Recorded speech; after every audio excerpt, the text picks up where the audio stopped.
Igbo ndị ọma njem ọnụ ekele m ọnụ. Anyị alọghachila n'izu ụka ịkọrọ na akụkọ ọzọ n'ihe omume ufe ndị Igbo. Ọla mma. Papa. Achọrọ m ka gị na ụmụaka ndị ọzọ gezie ntị nke ọma iji wee mụta ọtụtụ ihe n'uru. Ọ dị mma, papa. Ọtụtụ oge ndị gara aga n'oge gboo, mgbe elu ka bụ ala ọsa, ụmụ nwoke na ụmụ nwaanyị na-agba Afụọnụ. N'oge ndị ahụ n'otu obodo, e nwere otu agadi nwaanyị aha ya bụ Ugodi ya bi n'obodo ahụ. Ugodi ya wara anya nke ukwuu ma na-akpa agwa dịka nwoke. Afụọnụ ya buru ibu ma tookwa ogologo. O ruru otu ụbọchị, dịka ndị obodo ahụ nọrọ na-eme mmemme nke ha na-enwe kwa afọ ọbụla, onye eze obodo pụtara wee gbaa egwu. Mgbe ọ gbachara egwu, ọ malitere ịchọ ọlaedo ọ na-agba n'aka achọ. Ọlaedo eze ahụ bụ nnọọ nke pụrụ iche n'ihi na ọ bụ ebe amamihe eze dị. Nke a pụtara na eze apụghị ịchịnwu ndị obodo maọbụ ikpe nke ọma ya bụrụ na ndị obodo ebute ikpe n'obi eze n'ihi na ọ gbaghị ọla aka ahụ.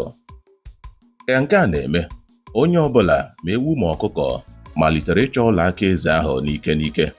Eze na onwe ya sokwa wee na-achọ ọlaedo ahụ mana ahụghị ya ruo oge abalị.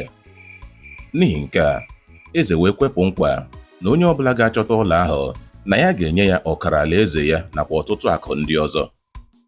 Otu ụbọchị, nwa odibo Ugodi ya nọ n'ụzọ na-aga ịchọta nkụ. Ọ tụtara otu ọlaedo nke ọ na-amaghị ihe ọ bụ wee wegara nne ya ukwu Ugodi ya. Nne ya ukwu matara na ọ bụ ọla aka eze ahụ a na-achọ achọ. O wee nara ya odibo ya ma zoo ya. O gosighị ya di ya n'ihi na ebumnuche ya bụ idebe ya bụ ọla ruo oge nwa ya nwoke ga-etolite ma bụrụ eze. Oge a chọchara ọla ahụ ma ahụghị ya, onye eze wee zọpụ ụkwụ gawa na nke dibịa afa. Dibịa afa wee gbara ya afa na ọla ahụ nọ n'obodo ya n'ihi na mmadụ zoturu ya. N'ihi nke a, eze nyere ndị agha ya iwu ka ha gaa chọọ ọla ahụ n'ụlọ n'ụlọ. Mgbe ha chọchara ya ma ha ahụghị, eze gaghachiri na nke onye dibịa afa. Dibịa afa ahụ gwara ya ka o site n'ebe ụmụ nwaanyị nọ wee chọọ ọla aka ahụ. Ndị agha eze gara chọọ ya bụ ọla mana ha ahụghịkwa ya. Eze gaghachiri azụ na nke dibịa afa ahụ. Onye dibịa afa wee gbara ya afa nke ugboro atọ ma gwa ya na o nwere n'ụlọ otu nwaanyị ndị agha ya na-achọbeghị ọlaedo ahụ. Oge eze larutere ụlọ, ọ kpọrọ ndị agha ya ma jụọ ha ma o nwere nwaanyị ha na-achọghị ọla ahụ n'ụlọ ya. Ndị agha ya gwara ya na ha achọghị ya na be Ugodi ya n'ihi nsọpụrụ ha nwere n'ebe ọ nọ, n'ihi na ọ bụ okenye nke ha na-echeghị pụrụ izu ohi. Eze nyere iwu na ha gaa n'ụlọ ya ozugbo ga-achọ ọla aka ahụ. Mgbe ha ruru n'ụlọ Ugodi ya, ha kwagharịrị ebe niile abalị atọ ma ha ahụghị ọla eze ahụ. Ugodi ya bidoro ime ọnụ pụta na mbara ezi ya wee na-agba egwu ịkọcha ndị agha eze. Ma dịka ọ na-agba egwu, ọlaedo ahụ sitere na nnukwu afụọnụ ya dapụ. Ndị nọ ebe ahụ gụnyere di ya wee tie beu.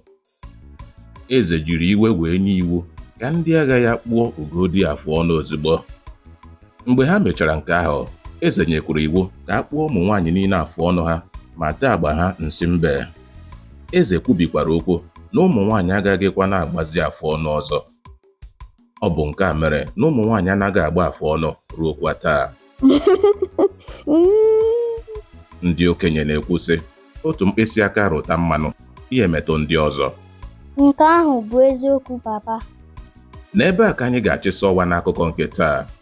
Ọla mma, anyị ga-alawa. Imeela, papa. Imeela.